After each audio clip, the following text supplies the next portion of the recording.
নমস্কার সবাইকে। আজকে যে দুটি বিষয় নিয়ে ইউডাইস প্লাসে যে স্টুডেন্ট মডিউল আছে সেই মডিউলে আলোচনা করব সেটা হলো নতুন স্টুডেন্ট কিভাবে অ্যাড করবেন স্কুল লেভেলে, এবং আপনার যে স্টুডেন্ট টিসি নিয়ে এসছে অন্য স্কুল থেকে সেটাকে কিভাবে ইম্পোর্ট করবেন। দেখুন, প্রথমে আমি একটা স্কুলের লগ ইন করেছি। এরপর আমাকে যেটা করতে হবে, দেখুন যে স্টুডেন্ট মডিউলে যে অপশান সেখানে যাচ্ছি। স্টুডেন্ট মডিউলে যাওয়ার পর দেখুন স্কুলের যে ড্যাশবোর্ড স্টুডেন্ট মডিউলে সেটা শো করছে। এখানে আমি একাডেমিক ইয়ারটা 2026-27 ঢুকলাম।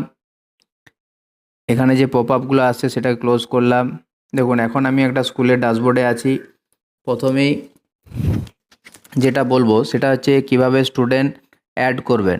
দেখুন এখানে স্কুল লেভেল থেকে এখন এই মুহূর্তে আপনি প্রি প্রাইমারি এবং ক্লাস 1-এর যে স্টুডেন্ট সেটাকে কিন্তু অ্যাড করতে পারবেন।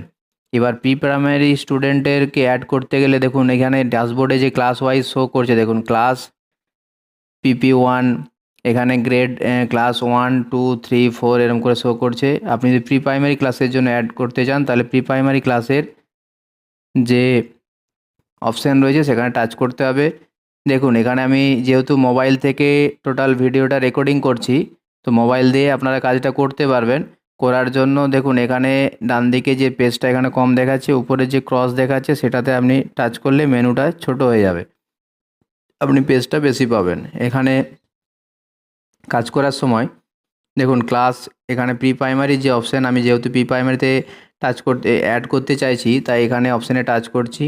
দেখুন ডান দিকে আপনার অ্যাকশনের জায়গাতে অ্যাড স্টুডেন্ট এবং ভিউ ম্যানেজ যে অপশান সেটা শো করছে। যেহেতু আমি এখানে স্টুডেন্টটাকে অ্যাড করতে চাইছি তাই অ্যাড স্টুডেন্ট অপশানে যাব। দেখুন অ্যাড স্টুডেন্ট অপশানে যখনই গেলাম, যাওয়ার সাথে সাথে এখানে একটা ফর্ম খুলে গেছে যেখানে উপরে লেখা আছে দেখুন অ্যাড নিউ স্টুডেন্ট, চেক আধার নাম্বার অ্যাভেলেবিলিটি। এখানে একটা চেকবক্স দেওয়া আছে, সেখানে চাইলে আপনারা যে স্টুডেন্টটাকে অ্যাড করতে চাইছেন সেই নাম্বারটাকে একটু চেক করে নিতে পারবেন যে কোনো স্কুলে অ্যাড হয়ে আছে কি না, সেটা এখান থেকে আপনি জানতে পারবেন। অ্যাভেলেবিলিটি যদি আছে কি নেই সেটা এখানে বোঝা যাবে। এরপর স্টুডেন্টের যে নিউ এন্ট্রি সেটা আপনি এখানে জেনারেল প্রোফাইলের আন্ডারে করতে পারবেন। তাই স্টুডেন্টের নিউ এন্ট্রির জন্য কী কী তথ্য লাগছে, এখানে স্টুডেন্টের নাম লিখতে হচ্ছে, মানে first name, middle name, last name, এটা কিন্তু একসঙ্গেই লিখতে হবে। জেন্ডার মানে স্টুডেন্টের জেন্ডার এখানে লিখতে হবে। দেখুন স্টুডেন্টের জেন্ডার মেল, ফিমেল, ট্রান্সজেন্ডার এর মধ্যে সেট করতে হবে। স্টুডেন্টের ডেট অফ বার্থ এখানে সেট করতে হবে। স্টুডেন্ট স্টেট কোড এটা কিন্তু হাইড হয়ে আছে, এটা এখান থেকে কিছু করা যাবে না। স্টুডেন্টের মায়ের নাম, স্টুডেন্টের বাবার নাম, ঠিক আছে। এখানে স্টুডেন্টের guardian name, Aadhaar number of student, এখানে name of student as per Aadhaar, মানে আধারে কি নাম আছে স্টুডেন্টের সেটা এই ফিল্ডে সেট করতে হবে, মানে টাইপ করতে হবে এগুলো। অ্যাডমিশন ডেট এখানে সেট করতে হবে।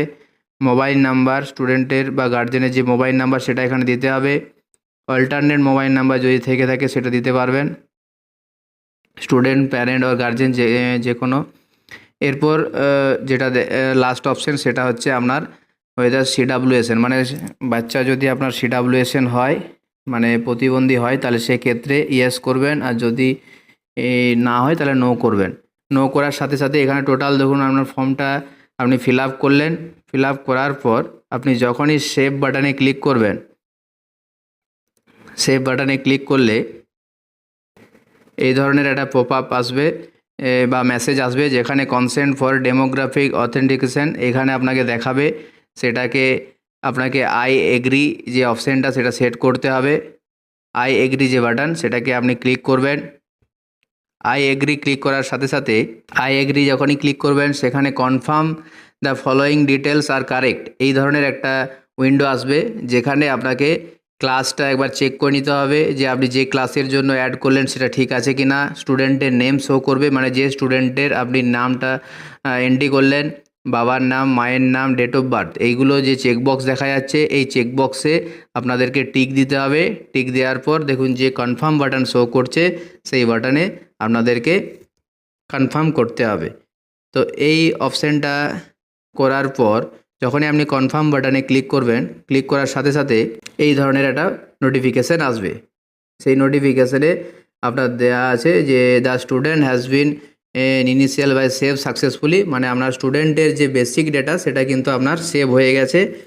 এরপর এখানে তিনটে অপশান আপনার শো করছে, এখানে অ্যাড নিউ স্টুডেন্ট এবং go to new entry list আর হচ্ছে ফিল জেনারেল প্রোফাইল। এখানে যদি আপনি ওই স্টুডেন্টের জেনারেল যে প্রোফাইল, মানে আরও কিছু ডিটেলস ডেটা যেটা জেনারেল প্রোফাইলে আছে সেইখানে ডেটাটা যদি আপনি একবারে এন্ট্রি করে নিতে চান তাহলে ফিল জেনারেল প্রোফাইল অপশানে বা বাটনে ক্লিক করতে হবে। আর যদি আপনি ভাবেন যে আপনি এই বেসিক তথ্য দিয়ে আরও একটা নতুন স্টুডেন্টের আবার একটা ফিল আপ করতে চাইছেন তাহলে সেক্ষেত্রে অ্যাড নিউ স্টুডেন্ট করতে হবে। আর যদি আপনি একবারে চাইছেন যে জেনারেল যে প্রোফাইল সেটা ফিল আপ করে নেবেন তাহলে সেক্ষেত্রে আপনাকে এই অপশানটাতে টাচ করতে হবে।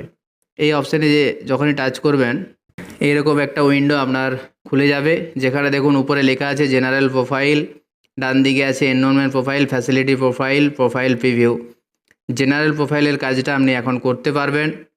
এরপর এখানেতে আপনাকে যে যে ডিটেলসগুলো আপনি প্রথমে ফিল আপ করেছিলেন সেইগুলো কিন্তু আপনার এখানে আছে, তা বাদ দিয়েও আপনাকে কিছু ডেটা ফিল আপ করতে হবে, যেমন অ্যাড্রেস, পিনকোড, ঠিক আছে। আপনি মোবাইল নাম্বারটা এখানে চেঞ্জ করতে পারবেন, সোশ্যাল ক্যাটাগরি চেঞ্জ এখানে দিতে হবে আপনাকে, মাদার টাং কি মাতৃভাষা কি সেটা দিতে হবে, মাইনরিটি গ্রুপ এগুলো সব এখানে বিপিএল ক্যাটাগরির মধ্যে পড়ে কিনা, সিডাব্লিউএসএন যেটা আগে দেখিয়েছিলেন সেই অপশানটা দেখাচ্ছে, ইডাব্লিউএসের মধ্যে বিলং করে কিনা, এইসব তথ্যগুলো আপনাকে কিন্তু ফিল আপ করতে হবে। ব্লাড গ্রুপ আছে এখানেতে, এইসব তথ্য ফিল আপ করার পর এখানে দেখুন নিচে যে সেভ বাটন ক্লিক দেখাচ্ছে, এই সেভ বাটনে আপনাকে ক্লিক করতে হবে। সেভ বাটনে ক্লিক করার সাথে সাথে এরকম একটা মেসেজ আসবে যেখানে লেখা থাকবে জেনারেল ডেটা আপডেট সাকসেসফুলি, তার মানে আপনার টোটাল আপডেটটা সাকসেসফুলি হয়েছে। এখানে ক্লোজ বাটনে আপনাকে ক্লিক করতে হবে।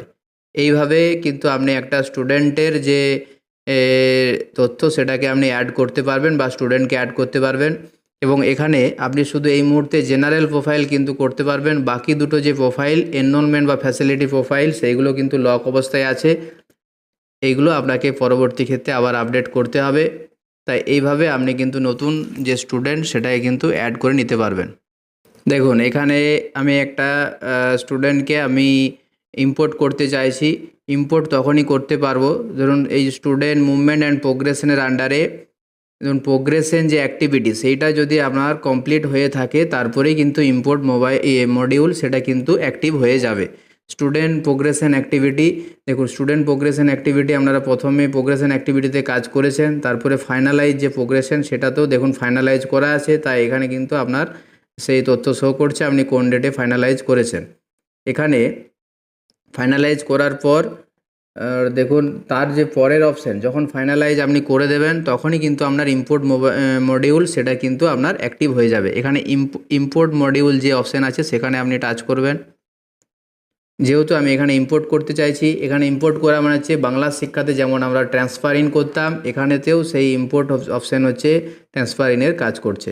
এখানে ইম্পোর্টের দুটো অপশান আছে, দেখুন প্রথমেই উইথিন স্টেট আউটসাইড স্টেট, এখানেও কনসেপ্টটা একই রকম, মানে এই স্টেটের মধ্যে কোনো স্কুলের থেকে তো যদি স্টুডেন্ট এখানে আপনার আসে ভর্তি হয় দিয়ে আপনি ইম্পোর্ট করছেন তাহলে উইথিন স্টেট, যদি রাজ্যের বাইরে কোনো স্কুল থেকে এসে থাকে তাহলে সেই ক্ষেত্রে আউটসাইড স্টেট। এখানে আমি গোতে যাচ্ছি, আমি যেহেতু এই স্টেটের মধ্যে করছি তাই স্টেটের মধ্যে যে অপশান সেখানে আমি গোতে ক্লিক করছি। দেখুন গোতে ক্লিক করার সাথে সাথে এখানে দুটো অপশান দেওয়া আছে, একটা হচ্ছে স্টুডেন্ট পেন নাম্বার দিতে বলছে আর একটা হচ্ছে স্টুডেন্টের ডেট অফ বার্থ দিতে বলছে। তো স্টুডেন্টের পেন নাম্বার আমি এখানে দিচ্ছি, মানে যে স্টুডেন্ট আপনার ইম্পোর্ট হচ্ছে সেই স্টুডেন্টকে আপনার এখানে স্টুডেন্টের যে পেন নাম্বার সেটা দিতে হবে আর ডেট অফ বার্থ দিতে হবে। ডেট অফ বার্থটাকে এখানে আপনাদেরকে সেট করতে হবে।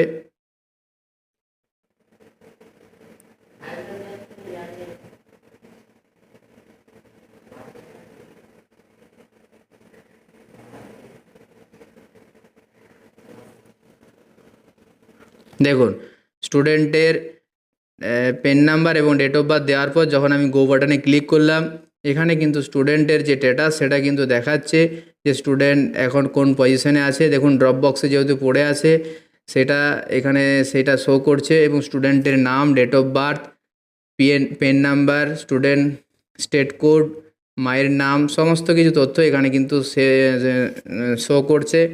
এরপর ইম্পোর্ট করার জন্য দেখুন ইম্পোর্ট টু 2627 এই যে অপশানটা দেখাচ্ছে এখানে আপনাকে যেটা করতে হবে সেটা হচ্ছে ধরুন আপনি যে ক্লাসের জন্য ইম্পোর্ট করছেন সেই ক্লাসই শো করবে এখানে এবং সেকশন আপনাকে সেট করতে হবে আর ডেট অফ যে অ্যাডমিশন, সেই অ্যাডমিশনের ডেটটা আপনাকে সেট করতে হবে। যখনই আপনি এই তিনটে তথ্য এখানে সেট করবেন, সেট করার সাথে সাথেই আপনার এখানে যে ইম্পোর্ট যে বাটন রয়েছে, এই ইম্পোর্ট বাটনে আপনাকে ক্লিক করতে হবে। যখনই আপনি ইম্পোর্ট বাটনে ক্লিক করবেন, তখনই একটা পপআপ আপনার মেসেজ আসবে। সেখানে আপনাকে এই স্টুডেন্টটাকে ইম্পোর্ট করার জন্য কনফার্ম করতে হবে, এবং কনফার্ম করলে এই স্টুডেন্টটা কিন্তু আপনার যে স্টুডেন্টের যে ড্যাশবোর্ড, সেই ক্লাসে কিন্তু ইন হয়ে যাবে। মানে যেহেতু এখানে ক্লাস 4-এর জন্য অ্যাডমিশন করা হচ্ছে, তাই এই ক্লাস 4-এর যে স্টুডেন্ট লিস্ট আছে, সেই স্টুডেন্ট লিস্টে এটা অ্যাড হয়ে যাবে। এইভাবে কিন্তু আপনি অন্য স্কুল থেকে আসা যে স্টুডেন্ট, সেই স্টুডেন্টকে কিন্তু সহজে আপনি ইম্পোর্ট করে নিতে পারবেন।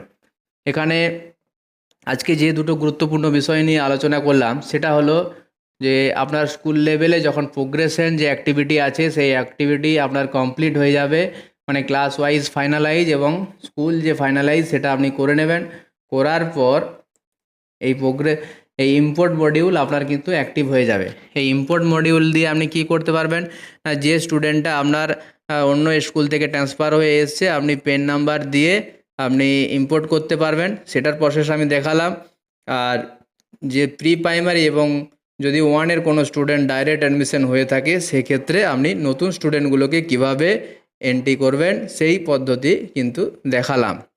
এইভাবে কিন্তু আপনি প্রত্যেকটা নতুন স্টুডেন্টকে অ্যাড করতে পারবেন, এবং অন্য স্কুল থেকে যে টিসি বা পেন নাম্বার নিয়ে যে স্টুডেন্ট এসছে, সেই অন্য ক্লাসের ক্ষেত্রে সেটাকে আপনি ট্রান্সফার ইন করতে পারবেন।